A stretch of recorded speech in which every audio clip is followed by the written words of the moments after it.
住喺小樽嘅香港人，我叫阿 Sa。唔知大家有冇睇過我之前喺小樽買樓嘅片呢？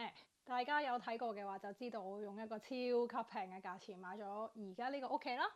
咁亦都有另一條片呢，就係話我去執呢一間屋，我自己親手執呢間屋，用咗幾多錢去改裝一間空置嘅舊屋呢？我而家喺呢一間屋住咗8個幾月啦，經歷咗北海道第一個冬天。咁我嘅感受，我個人親身經歷係點呢？咁我想同大家分享下喺日本，即係更加喺北海道一個咁大雪嘅地方，喺小樽買咗一間空置舊屋，改裝完啦，經歷咗個冬天啦，嚟緊經歷夏天啦。咁我有咩想法呢？咁我想將我自己嘅親身經驗話俾大家知。如果你嚟到日本去睇一間日本嘅空置舊屋，咁你買定唔買呢？有啲咩考慮因素呢？嗱，咁首先我自己覺得一間屋嘅樓齡，即係大家都好關心，喂，間屋嘅樓齡，咁啊老老實實你買得一間日本嘅空置舊屋，少極都40或者40幾年以上係走唔甩嘅。咁而裡面大家都咁老啦，啲屋應該話全部都係空置舊屋啦。咁喺舊屋上有啲咩考慮呢？咁我覺得我自己就睇過其他屋，又買咗呢間屋嘅所有之後呢，我就有幾個想大家留意嘅地方嘅。咁首先可能你要留意下有冇門係爛㗎啦，即係我哋曾經睇過間屋呢，啲門係全部翹起晒，已經爛晒嘅，你一定要成隻門換啦。咁而因為佢啲門框亦都係舊㗎啦，唔肯定你係咪要門框連門一齊換啦。咁日本做木做玻璃係好貴嘅，我覺得係啦。咁所以你要衡量啊，我換過對門啊，咁要幾多錢咧？又鎖又門，咁又門框咁啦。咁所以睇一間空置舊屋，你要睇有冇門爛咗幾多隻，跟住個地下咧，佢有冇斜啦，有冇爛啦，即係佢哋叫做地基有冇凹陷啦。我曾經睇過一間咧係好似啲 trick art 咁咯，矮啲高啲咁啦，跟住有啲工程師傅啦、裝修師傅都冇得搞噶啦，嗰啲應該係要拆咗去起過咁樣啦。咁嗰啲屋係真係唔買得㗎，即係我行入去係頭暈嘅。地下個係咪平啦，或者有幾斜啦，夠唔夠到啦？即係啲空置舊可能有好多問題㗎嘛。咁呢啲你要考慮啦。咁仲有就係值唔值得買嘅地方，就係睇佢有冇漏水咯。我曾經見過一間屋係應該係上面嗰層某一個角漏水。咁你知日本有啲收納㗎嘛？即係佢係木嘅趟門，跟住啲水就喺後面嗰塊，即係應該唔知邊個位漏到已經乾晒㗎。咁但係你睇到水跡同漏水，同埋睇到啲木係軟淋晒，即係俾啲水浸過咁樣啦。咁呢啲漏水你就要考慮啦。可能你要整個屋頂咯，即係屋頂啊、天花啊，所有有問題。咁呢間舊屋係咪買呢？咁你又要諗呢啲因素啦，即係一啲日本嘅空置舊屋。咁啊熱水爐啦，個熱水爐究竟係幾多年期嘅？即係佢係咪舊熱水爐？因為換嗰個熱水爐，即係尤其是北海道咁凍，佢係用燈油嘅熱水爐啦。咁可能佢用嘅錢係非常之昂貴嘅，對我嚟講可能係60萬嘅。咁啊要換個新嘅咁樣啦。咁另外就係要睇下你廚房你個廚櫃係咪你打算換啦？佢係用石油氣爐啊，定係點樣嘅咧？咁你亦都要考慮。再唔係你就要計算，我要換個廚櫃，廚房執過晒，咁要使幾多錢？咁呢間屋值唔值得買咧？咁即係睇日本空置舊屋要考慮呢啲啦。咁仲有因為北海道，即係我哋而家住北海道，即係呢個暖爐啦，呢個係我新買嘅10幾萬 yen 咁樣啦。要睇翻嗰條片，我都唔記得實際價錢。咁因為我講個價噶嘛有，咁就買咗呢個燈油暖爐啦。咁啊，出邊個燈油缸係咪用唔到咧？用唔到嗰個油缸要換要整又係好大筆錢。咁你又睇下你房間數係咪你想要嘅數量。咁仲有就係因為我住北海道啦，咁車位係好緊要，同埋條路咯。究竟落雪嘅時候我係行到啊，行唔到啊？個車入到啊，定入唔到啊？附近係有冇主幹道？係咪有鏟雪車啊？定係冇鏟雪車啊？定係要附近住嘅人夾錢鏟雪嘅咧？咁呢一堆嘢都會好影響我喺北海道決唔決定買呢一間空置嘅舊屋。呢間空置舊屋究竟空置咗幾多年？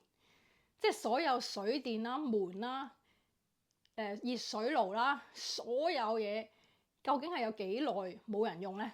咁你就要估咯。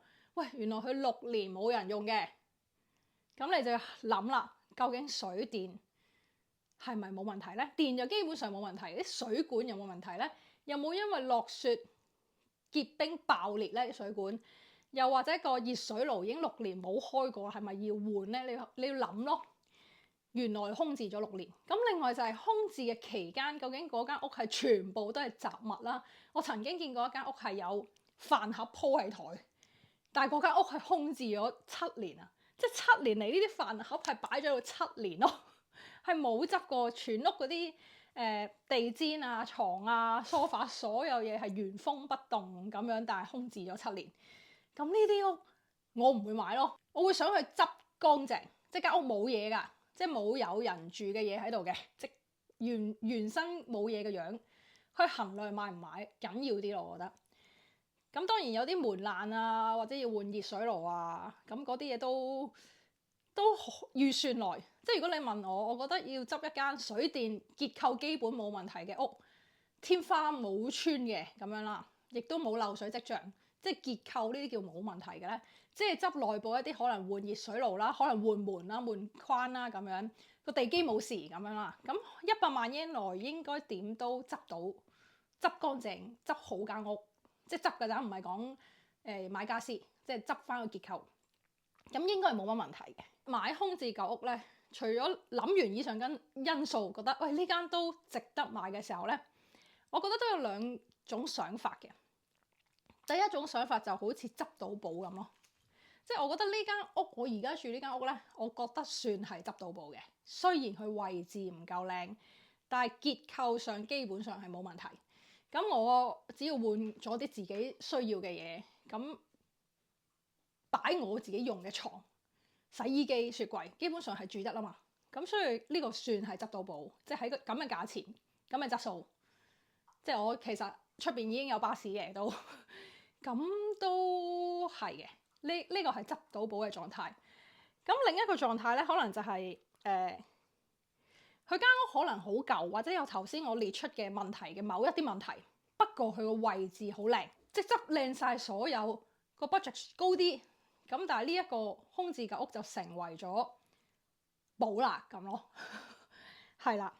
咁而家我就想講下我喺度住咗8個幾月啦，住咗入去呢一間我買嘅空置舊屋啦。咁我自己執咗想執嘅嘢啦。咁住咗呢8個幾月啦，喺北海道經歷咗冬天啊。咁我有咩親身經歷呢？咁首先我覺得呢間屋係可以話係缺點嚟嘅。咁就我覺得佢冬天咧室內好凍。咁而家熱咗幾日啫。咁我即係覺得佢夏天咧室內好熱咁咯，出邊夏天出邊涼涼地，入邊又好熱喎。冬天出邊凍啫，但係入邊更加凍。咁呢間屋最唔好嘅地方就係點解冬天入邊好凍，夏天入邊好熱嘅？咁呢樣嘢就係而家我經歷緊嘅。咁另外就係我住喺呢度啦，咁水電係冇問題嘅。咁但係我就用咗我想解決嘅嘢嚟解決，即係為咗我自己生活而解決嘅。咁水龍頭我換咗啦，咁而我亦都買咗濾水器，咁我飲用嘅水經過咗濾水器啦。咁而我亦都有個強勁嘅花灑。咁有啲人就會喂，佢浴室係即係唔係你香港嗰啲膠浴缸？咁你問我有冇太在意？我唔係好在意，其實都唔係成日用嗰個浴缸㗎啦，即係因為隔離好闊落㗎嘛。咁企喺度沖涼，骷髏都企喺度沖涼，唔會喺個浴缸入邊沖涼啦。大家有冇住過香港嘅村屋啊？我覺得有少少諗香港村屋嘅狀態，會唔會有蛇蟲鼠蟻啦？呢樣嘢比較在意咯。咁就有嘅，係啦。即係而家熱咗幾日，就一定有啲蛇蟲鼠蟻㗎啦。咁就要處理啦。咁同埋周圍始終都係有花有草，咁都係要處理嘅。咁另外就係廚房咧，因為我廚房係冇執過㗎嘛。即係保留原身感，但係因為佢上一手係用石油氣爐，咁我就冇用石油氣，亦都冇用石油氣爐，咁所以我得1個電磁爐就用住先咁啦。咁你問我成個廚房啦，認真啊，如果長久想滿足到一個正常生活質素嘅需要咧，成個廚櫃同廚房係要換嘅，係啦。咁但係你問我而家有冇打算咁做咧？係冇嘅。咁所以我只係用呢一個爐去招呼我自己要煮食嘅狀況就 OK。咁所以就睇每個人嘅滿足程度咯，係啦，即係要去返正常廚房嘅爐啦，同埋煮得舒服啲嘅雲石台啊，所有嘢咁可能要換，即係真係要換咗個廚櫃，即係執咗個廚房去先可以 fit 到呢個要求，係啦。咁我住咗呢8個月，我唔覺得用呢一個爐有咩勁大問題，咁 OK。咁所以我冇解決佢嘅。咁另外就係房啦，呢度有5間房，非常之多我覺得。咁我廳就而家咁樣啦，咁我廳我正常用啦，咁啊廚房啦，跟住浴室啦、洗面房啦，咁自己瞓嗰間房啦，咁仲有一間房咧就攞咗嚟做雜物房，非常之雜物房，所有鋪頭嘅嘢、骷髏嘅嘢啊，亂咁擺啊，唔用啊，唔知用唔用啊，咁乜都塞晒落去嘅，咁就2間房，咁即係其實5間房裏面咧，我用得2間房嘅啫。咁之前有朋友嚟都係瞓咗1間房，即係瞓得幾多1晚2晚係咪？咁即係其實我間屋係有3間房係吉嘅，咁有2間係完全係住咗入嚟咁耐，係冇入過去、冇掂過，亦都冇搞過去，裡面係冇嘢嘅。咁所以其實我唔需要咁多房咯。咁就睇下你自己要求咯。我自己喺度住咗8個幾月，就係嗰啲房係冇用到咯，擺咗喺度咯。呢8個月嚟遇到最大嘅問題，的確係雪嘅。係啦，雪係我最大嘅敵人。咁因為我住喺北海道啦，咁我住呢一間係一戶建嘅屋企，咁所以出邊我停車嘅車位咧，亦都冇頂，亦都冇車庫，咁所以我需要鏟雪，我先可以撥走車頂啦、車鏡嘅雪啦，亦都要可能鏟走轆附近嘅雪啦，咁我先可以開到車。即係冬天我要經歷呢一個，首先就係個車位問題。咁另外咧，因為試過有嚴重雪況嘅時候㗎嘛，咁係真係出唔到車，因為鏟雪車可能喺4、5點鏟完雪，但係啲雪喺之後又勁落，咁變咗可能去到8、9、10點要出門口嘅時候，啲雪已經去到你冇辦法開車嘅狀態，咁出唔到去。咁所以我覺得呢間屋樣樣嘢都好，係個位置，其實個位置都好，即係你出邊就係巴士站。咁只不過可能巨雪嘅日子鏟雪車鏟唔切先會出現問題，但係喺成個月裡面可能得1次或者2次嘅啫，唔會係好嚴重嘅情況，但係都出唔到去嘅嗰1、2日。咁位置上喺買呢間屋嚟講係冇問題，只不過因為我想返貓咖啡，咁喺返貓咖啡嚟講就係一個位置唔夠優越嘅問題啦，即係對於我嚟講。咁所以喺空置舊屋上呢間屋係所有嘢都冇大問題，非常之滿意。亦都咁講，我只要喺度住滿3年咧，其實我之前係租屋㗎嘛。咁我之前租屋嘅錢咧，我喺度住滿3年已經係多過，即係賺咗啊！嗰3年屋要租嘅錢係多過而家買呢間屋同埋喺度住咯。咁所以其實我係應該買嘅，即係我買得好。咁但係就雪況嘅問題想解決啦。咁好啦，咁就即係你問我有冇想搬咧？我梗係有啦，但係唔係呢間屋嘅結構問題嘅，我想更近鋪頭問題啫。咁所以我有諗嘅，即係有人同我傾偈都講，喂，你有冇諗過買公寓啊？即係買樓啊，即係一棟 building 裡面嘅單位。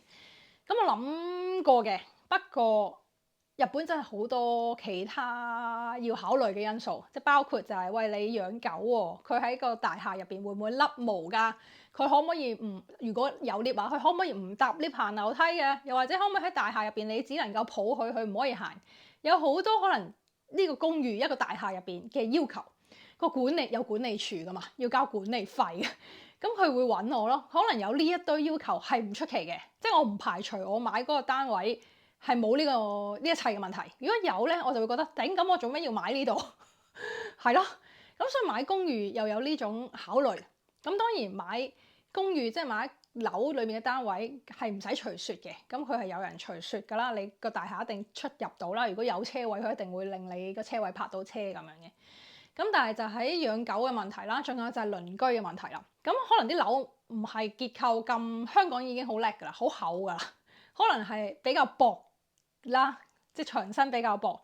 咁可能會製造咗噪音嘅問題，又或者有好多投訴，或者有好多嘢要理會。喂，點解你咁多閒雜人等嚟㗎？跟住又無啦啦又報警啊咁樣。總之住大廈係多啲麻煩嘢嘅。就算你買咗個單位，咁我為咗唔想有呢啲麻煩嘢，我都係算啦。我即係而家住咗呢度啊，我第一次有自己屋企啊。